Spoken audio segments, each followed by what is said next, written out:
enterro ou cremação? Nós, como cristãos, o que é mais apropriado para nós?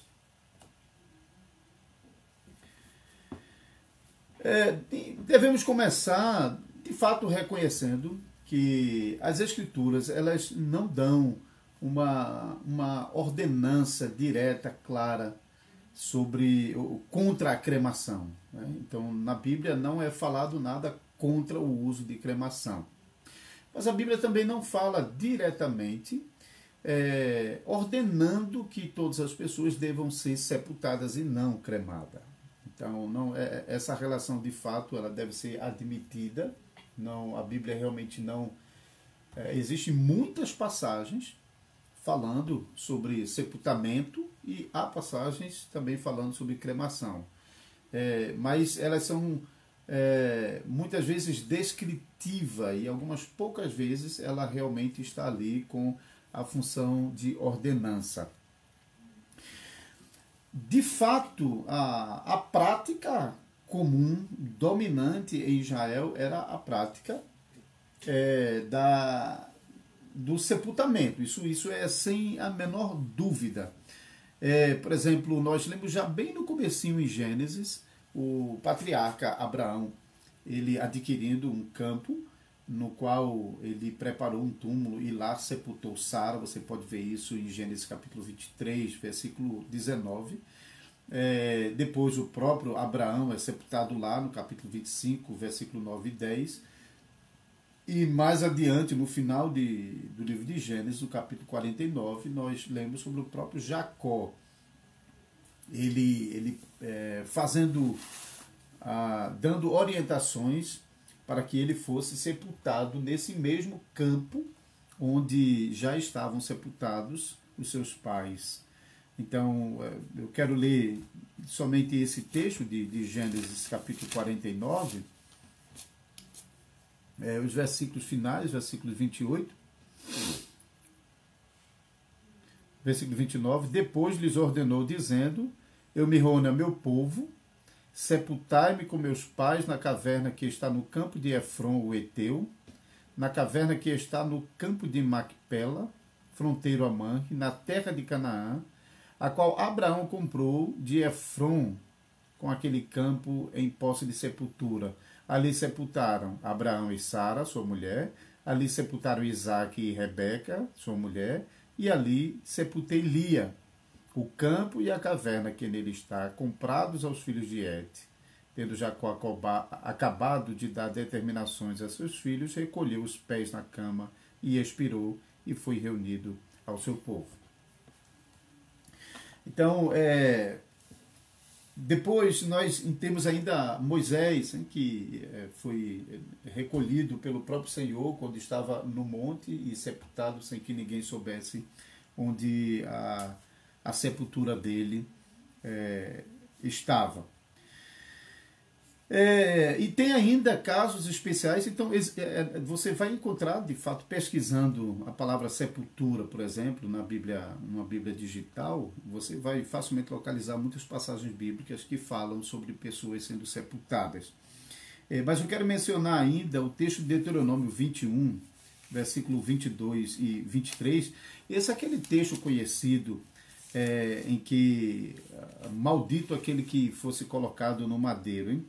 Mas até mesmo essa passagem bíblica, ela reconhece que até aquele maldito ainda tinha o direito de um sepultamento humanizado. Então, Deuteronômio capítulo 21, versículo 22 e 23 diz assim, se alguém houver pecado passível de pena de morte e tiver sido morto e o pendurares no madeiro, e o seu cadáver não permanecerá no madeiro durante a noite, mas certamente o enterrarás no mesmo dia, porquanto o que foi pendurado no madeiro é maldito de Deus, assim não contaminarás a terra que o Senhor teu Deus te dá em herança. Então veja que até nesses casos, esse amaldiçoado e exposto à vergonha pública, ele ainda tinha direito de ser sepultado. Passando para o Novo Testamento, também há muitas passagens, você pode igualmente fazer uma pesquisa e observar as inúmeras vezes em que o sepultamento é descrito como aquele modo ordinário, não é? Em que era destinado os corpos dos santos irmãos, também no Novo Testamento. E Jesus, em Mateus capítulo 26, versículo 10 e 12, quando ele está sendo ungido, ele faz menção daquele ato da sua unção como tipo de antecipação do seu sepultamento. Então Jesus já previa que ele mesmo seria sepultado. Então, nós vemos o sepultamento de Lázaro depois, anteriormente, isso em João capítulo 11. E essa imagem, o que acontece é que então, essa imagem do corpo sendo depositado na sepultura é a imagem que melhor descreve a esperança da ressurreição, a esperança daqueles que morrem confiando no Senhor, tanto no Antigo como no Novo Testamento. Então, esse ato de sepultar é como se estivesse guardando o corpo, é como se nós sabemos, e a Bíblia não nega isso, em que todos os corpos serão decompostos. Depois de certo tempo, nada vai restar senão os ossos, e em outros casos nem isso vai sobrar. E no caso de corpos que foram mortos no mar e nunca apareceram, foram comidos pelos animais, outros que foram completamente decompostos em grandes incêndios ou outros desastres. Aqui no Brasil mesmo, nós temos o caso da barragem lá de Brumadinho, que parece que 26 corpos nunca chegou a ser retirado de lá, os familiares nunca tiveram oportunidade de fazer um sepultamento digno. Então são inúmeros os casos onde os corpos às vezes são completamente decompostos, hein? Mas de fato essa abordagem do Antigo Testamento e do Novo Testamento acerca da sepultura descreve uma relação melhor entre o modo de destinar o corpo dos santos com a esperança da ressurreição. Então isso de fato predomina. A gente pode ver, por exemplo, em Ezequiel, capítulo 37, versículo 13, já no Antigo Testamento, Ezequiel 37, 13. Vamos ver aqui. Nós lemos assim: sabereis que eu sou o Senhor quando eu abri as vossas sepulturas e vos fizer sair dela, ó povo meu. Então, a linguagem regular de sepultura, como o destino daqueles que haviam morrido e que seriam ressuscitados. E também nós lemos em João, capítulo 5, versículo 28, sobre aqueles que vão ouvir a voz e vão sair da sepultura. Então, essa linguagem de ouvir a voz e sair da sepultura descreve que aqueles que morreram em Cristo Jesus atenderão o chamado no dia da ressurreição. Ainda que sabemos que nem todas as pessoas chegaram a ser sepultadas na sepultura, mas isso é uma imagem que descreve de fato o uso comum da destinação do corpo dos santos, tanto no Antigo como no Novo Testamento. Eu estou feito Jô Soares aqui, minha esposa disse que eu não posso ficar sem beber líquido. E eu prefiro café do que água. Então vamos lá. Agora falando um pouco sobre a cremação, nós já vimos então que o sepultamento é a destinação regular em Israel, tanto no Antigo como no Novo Testamento. Mas vamos falar um pouquinho sobre a cremação, que então a Bíblia fala sobre a cremação. Eu já mencionei no começo que a cremação em si, não há na Bíblia nenhuma reprovação, mas também não há uma ordenança, assim também como o sepultamento não há uma ordenação para que assim seja em todos os casos e nenhuma proibição dela, né? E então com relação à cremação, a cremação e a privação de um sepultamento, que às vezes estão ligados. Aqueles que foram ordenados à queima, em alguns casos, eles foram impedidos também de receberem um enterro. Nesse caso, de vez em quando, com a anuência do próprio Senhor, a própria ordenança de Deus. Por exemplo, nos casos dos condenados, alguns casos de condenados, nós já vimos aquele caso de condenado de profanar o nome do Senhor, que se tornou maldito por causa de seu pecado e foi condenado também a ficar exposto publicamente para exemplo dos demais.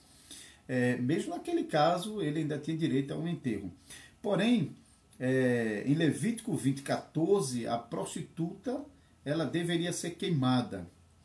E o texto não deixa muito claro depois o que acontece com a destinação do corpo. Porém, os casos que nós temos de pessoas que foram queimadas como prova do juízo de Deus sobre aquela pessoa, elas depois não foram sepultadas, mas elas foram cobertas com pedra. Isso é o caso, por exemplo, daquele rei pagão em Josué, capítulo 8, versículo 29. E nesse momento eu estou pregando a série de pregações no livro bíblico de Josué. Quem quiser acompanhar alguma pode acessar a página da Igreja Reformada em Caruaru, o canal da Igreja Reformada em Caruaru no YouTube. Então, esse rei pagão, o rei de Ai, ele foi condenado à morte e depois ele não teve o seu corpo sepultado, mas ele foi feito um monte de pedras sobre ele.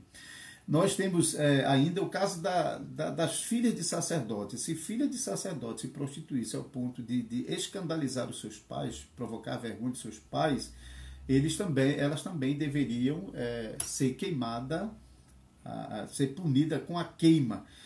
Isso pode ter uma ligação, a gente já vê esse costume antes mesmo da lei de Moisés, quando naquele caso de Tamar, que Jacó diz que ela deveria ser colocada para fora e queimada, lá em Gênesis capítulo 38, versículo 24. Né? Então, naquele caso, de uma prostituta receber essa punição de queima. Então, a gente vê isso agora também, essa condenação pesada sobre as filhas do sacerdote, que poderia levar a escândalo.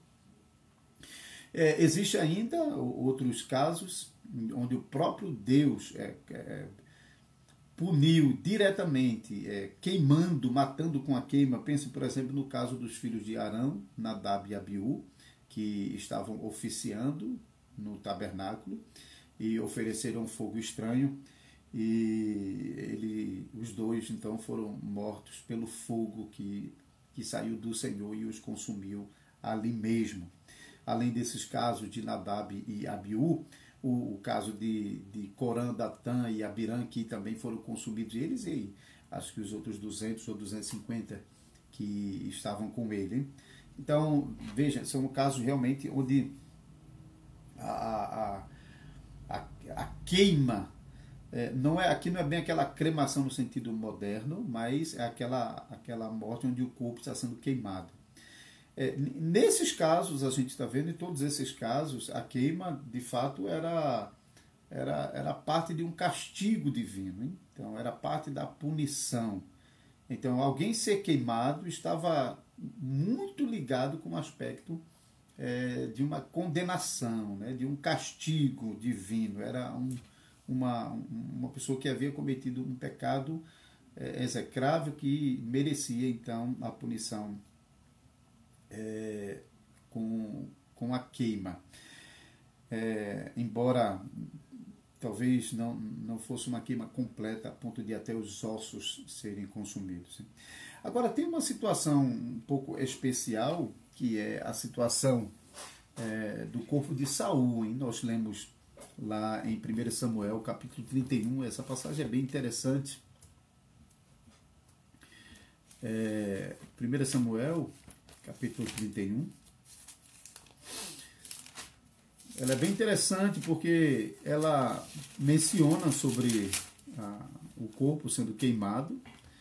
Porém, diferentemente desses exemplos que nós já vimos, não está no contexto de uma punição. Então vamos ler aqui os últimos versículos do capítulo 31 de 1 Samuel. Diz assim: sucedeu, pois, que vindo os filisteus ao outro dia a despojar os mortos, e acharam Saul e seus 3 filhos caídos no monte Gilboa. Cortaram a cabeça a Saul e o despojaram das suas armas. Enviaram mensageiros pela terra dos filisteus em redor, a levar as boas novas às casas dos seus ídolos e entre o povo. Puseram as armas de Saul no templo de Astarote, e o seu corpo afixaram no muro de Bet-Sean. Então, ouvindo isso, os moradores de Jabe e Gileade, o que os filisteus fizeram a Saul, todos os homens valentes se levantaram e caminharam toda a noite, e tiraram o corpo de Saul e o corpo de seus filhos do muro de Bet-Sean, e vindo a Jabes o queimaram. Tomaram-lhe os ossos e o sepultaram debaixo de um arvoredo em Jabes, e jejuaram 7 dias. Então veja, tanto a queima quanto o sepultamento nesse caso se dá já nas terras de Gileade. Então eles transportaram o corpo de Saul para lá, e lá eles queimaram e depois sepultaram. É possível que esses 7 dias que eles jejuaram correspondam aos 7 dias do velório, né? Então eles queimaram porque seria difícil manter o corpo no estado em que estava, porque ele já havia sido judiado pela mão dos filisteus. Então é possível que essa queima aqui esteja relacionado com uma circunstância especial onde era necessário, por causa do corpo já estar em estado de putrefação e já ter sido bastante abusado pelos filisteus. Mas o fato é que, sem nenhuma reprovação, eles queimam o corpo de Saul e preservam os seus ossos, e então os ossos são sepultados. Esse aspecto é interessante, é bom a gente pensar também um pouco sobre isso, porque apesar de ter queimado, os ossos foram preservados. E para os judeus, de fato, os ossos eram bem importantes. Os ossos eram como se fosse realmente um resquício da pessoa. Eles nem estavam tão ligados ao corpo em si. Tanto é que eles, em Israel, não tinha a prática do embalsamamento como existia no Egito. Eles tinham a prática de colocar o unguento para preservar o corpo durante os dias em que estivesse sendo velado, mas não tinha aquela prática de embalsamamento para perpetuar o corpo inteiro, por causa das crenças egípcias. Não, eles tinham esperança na ressurreição, mas então os ossos eram o testemunho da existência daquela pessoa um dia. Nós vemos também isso, por exemplo, no caso de José, que José, quando estava no Egito, ele fez seus irmãos jurarem que no dia que o Senhor os visitasse e os transportasse para Canaã, que eles deveriam levar os seus ossos. Então, o corpo de José não foi embalsamado nos costumes egípcios, mas foi sepultado no costume dos judeus, e depois recolhido os ossos, e então transportados para Canaã. Então você vê isso em Êxodo capítulo 13, versículo 19, Moisés está tomando os ossos de José e transportando para Canaã. No final do Antigo Testamento, com tantos exemplos de pessoas sendo sepultadas e outros exemplos negativos quanto à cremação, o que você acha que estava na mente de um cristão no Novo Testamento, depois de então ter como testemunho o Antigo Testamento e todos esses registros? O que você acha que eles escolheriam se tivesse a oportunidade de decidir sobre a destinação do corpo do seu próprio ou de seu parente? Obviamente que eles seguiriam dentro da tradição judaica, onde o sepultamento associava-se melhor com a imagem da esperança na ressurreição, e de fato é exatamente assim que vai acontecer. E de fato, no Novo Testamento, nós continuamos vendo aquilo que já vimos no Antigo Testamento, o sepultamento, o enterro, como a destinação ordinária para os corpos dos santos que faleciam. Interessante porque Os gregos, eles tinham uma prática da cremação já bem estabelecida. E os romanos, sucedendo os gregos, assimilaram essa prática dos gregos. Então, no mundo romano, era muito comum, não era exclusivo, porque existiam grupos que continuavam com suas próprias práticas, mas era bem comum o uso de cremação no mundo romanizado, o mundo em que a igreja cristã está surgindo. Então, a igreja cristã está surgindo num ambiente romanizado, né? Romano, não religião romana, mas o mundo do Império Romano. Mas, apesar disso, os cristãos estão se mantendo dentro da tradição do povo de Israel, do povo de Deus no Antigo Testamento, e preservando, então, o sepultamento como aquela imagem apropriada em associação com a ressurreição, porque o corpo, então, estava sendo depositado no túmulo como uma coisa que está aguardando o dia dele. Então, isso é um símbolo muito forte, muito poderoso. Nós também falamos, isso não nega que, de fato, o corpo vai ser decomposto, claro, e Deus não precisa de o corpo estar íntegro para que ele possa ressuscitá-lo no dia final, porque Deus é poderoso. Ele, no princípio de todas as coisas, ele trouxe à existência do nada todas as coisas. Deus não precisa que o nosso corpo tenha qualquer resquício dele para que ele possa ressuscitá-lo. E nem fica sem esperança aqueles que tiveram o seu corpo comido por animais no mar, ou na floresta, ou pulverizado por um grande incêndio, seja lá como for, de jeito nenhum. Mas a imagem, ela se coaduna melhor com a esperança da ressurreição dos crentes, quando o corpo é sepultado, ele é depositado na sepultura como alguma coisa que está sendo guardada e esperando o dia da ressurreição. Então, com a expansão do cristianismo no mundo romano, a prática do enterro foi suplantando a prática da cremação.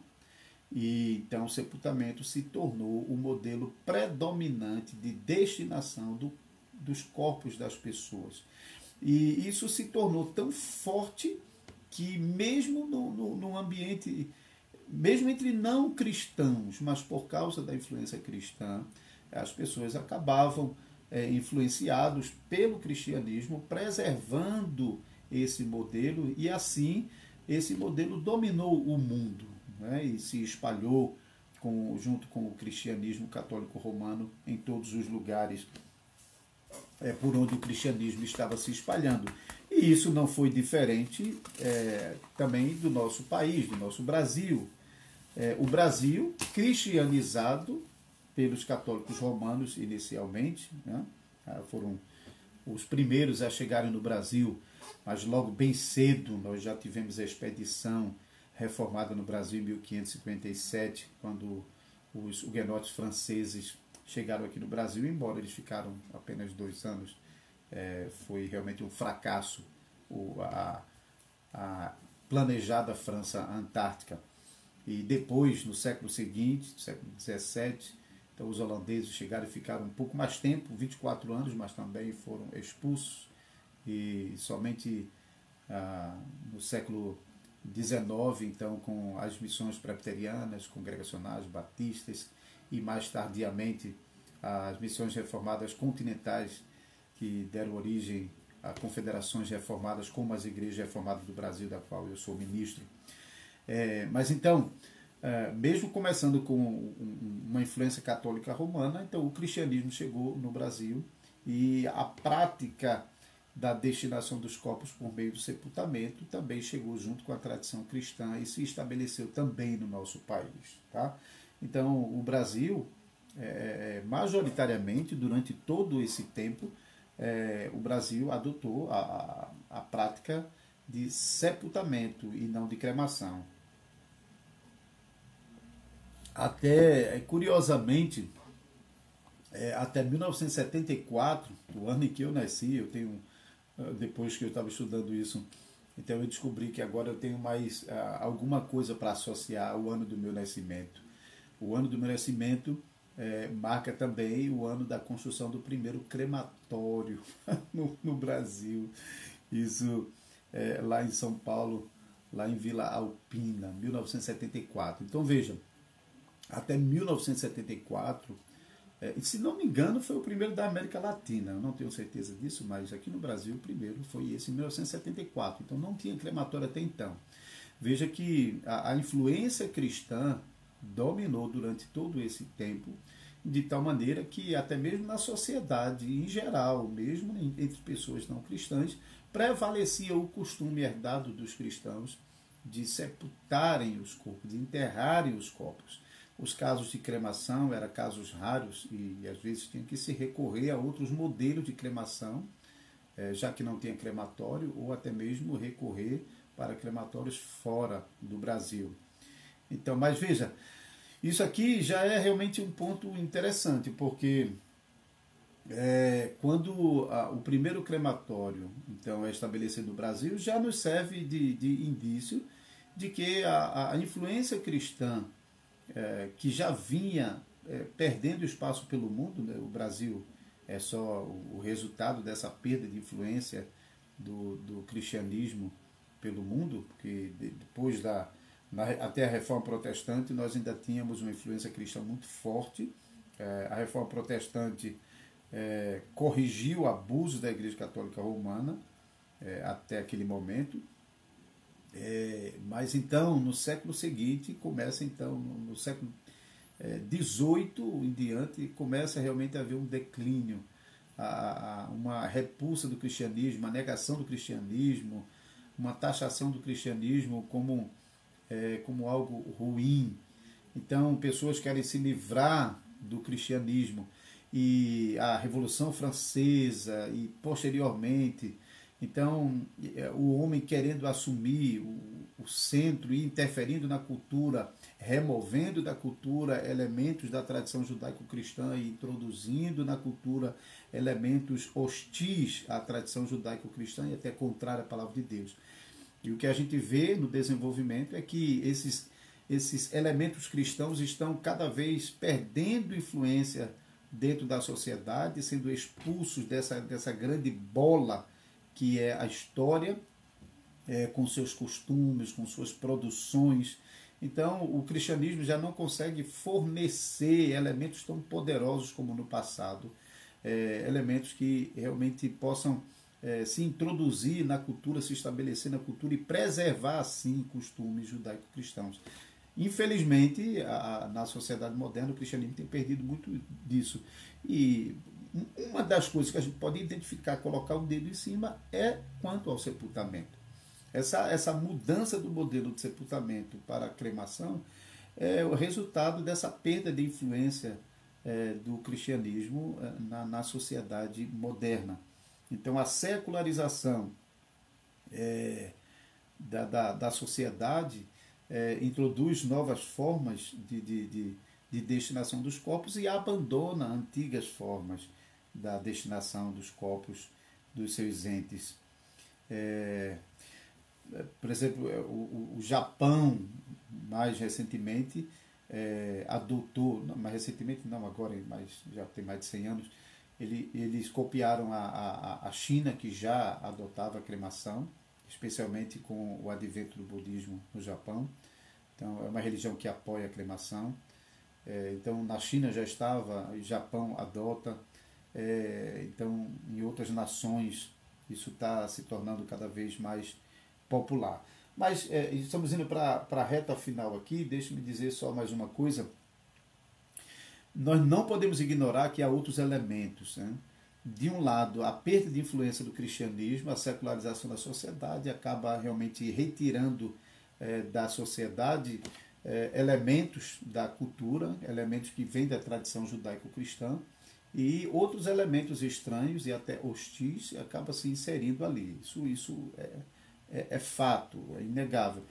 Mas há outros elementos que são um pouco mais compreensíveis, mas que sofrem os efeitos da secularização, hein? Por exemplo, quando nós pensamos sobre os problemas relacionados hoje com os cemitérios, isso de fato tem pressionado a aceleração dessa mudança do modelo de destinação dos corpos do sepultamento para a cremação. Porque o que acontece? Os cemitérios municipais estão lotados, as sociedades estão vivendo aglomeradas, e dentro dessa aglomeração os cemitérios municipais estão sofrendo bastante. Isso tem dado ensejo ao surgimento de vários cemitérios particulares, né? Então, imagine, num cemitério sem espaço, o que é comum hoje? Quando você sepulta, você está lá no cemitério assinando aquele termo lá para o sepultamento do seu ente querido, lá está descrito que ele vai permanecer ali por um tempo limitado. Então, aquele sepultamento, aquele túmulo não é seu. Você recebe uma concessão para usar aquele túmulo durante um tempo, mas aquele túmulo não é seu. Durante 3 anos, o que acontece é que depois de 3 anos a família é notificada para o dia da exumação. Então, exumação, eu já mencionei a palavra humus, né, que é a palavra terra. Exumação é tirar da terra. Então, o corpo vai ser tirado dali e os ossos vão ser colocados em um recipiente no próprio cemitério lá, um depósito permanente lá dos ossos lá, com a permissão, com a presença dos parentes ali. Existem outras situações judiciais para coleta de DNA e a questão judicial e tal, mas tratando geralmente as famílias que sepultam seus entes queridos em hospitais, em cemitérios, melhor dizendo, em cemitérios municipais, depois de 3 anos, ou talvez em alguns casos 5 anos, porque o que acontece é muito constrangedor isso. Às vezes, dependendo do tipo de sepultura, com 3 anos, quando o corpo é exumado e às vezes não foi completamente decomposto ainda, é uma cena terrível para as famílias que têm que olhar para o corpo do seu ente querido ali, porque tem que ser retirado, mas chega na hora não está ainda, tem que voltar para lá, mas já viu aquela cena. É coisa terrível. Isso não deveria acontecer, isso é desumano. Mas a falta de espaço acaba criando uma pressão social muito grande. E os cemitérios têm de adotar esses métodos. E pessoas que não têm condição de comprar um jazigo perpétuo têm que passar por isso, que é a maioria dos casos. Outros estão migrando para o sistema privado e comprando então jazigos em cemitérios privados. Então, isso talvez... eu realmente fiquei pensando muito sobre isso, sabe? Querendo preservar o nosso costume judaico-cristão de destinar dar destinação aos corpos dos nossos entes queridos dentro da tradição judaico-cristã de sepultamento e não partir para a cremação. Então, de fato, a gente tem que pensar sobre as alternativas, porque nos cemitérios municipais isso está se tornando cada vez mais difícil. Então, de um lado, tem a secularização da sociedade, a perda de influência do cristianismo em oferecer à cultura realmente elementos fortes, e nesse ponto particular, na destinação dos corpos dos entes queridos. Mas, então, combinado com isso e também em consequência disso, há essa pressão social por causa da falta de espaço nos cemitérios públicos para destinarem os corpos dos nossos queridos, que muitas vezes depois de 3 anos tem que ser arrancado da sepultura e os ossos são colocados lá, e se os parentes não aparecerem, você não sabe o que está acontecendo com os ossos daqueles seus familiares. Então, talvez uma alternativa realmente adquirir um jazigo perpétuo, como Abraão fez. Abraão comprou um pedaço de terra para servir como jazigo para o seu próprio corpo, da sua esposa, e serviu também para os seus filhos. É uma situação delicada, ainda é preciso tratar melhor esse assunto, mas realmente nós como cristãos devemos lamentar que nós perdemos espaço na sociedade com esse costume, porque se esse costume fosse preservado muito forte ainda, os próprios governantes buscariam alternativas para preservar esse bom costume. Como estamos perdendo esse espaço na sociedade, eles estão buscando alternativas desumanas, mas que é barato e necessário no contexto de superlotação dos cemitérios municipais. E nessa estrada que então a cremação tem surgido como alternativa, porque na falta de espaço e também pela secularização, pela introdução de novas práticas, muitos têm adotado isso por religiosidade, por costume, por misticismo, porque eles podem pegar a cinza, não há regra sobre a destinação das cinzas. Aquele que decide cremar, existem as regras para a cremação, mas as regras para a destinação das cinzas são mais brandas. Você pode, por exemplo, decidir espalhar em alto mar. Você não pode espalhar em qualquer lugar. Isso não pode, ambientalmente não pode. Ou você pode espalhar no mar. Então, realmente é uma situação muito difícil, tá bom?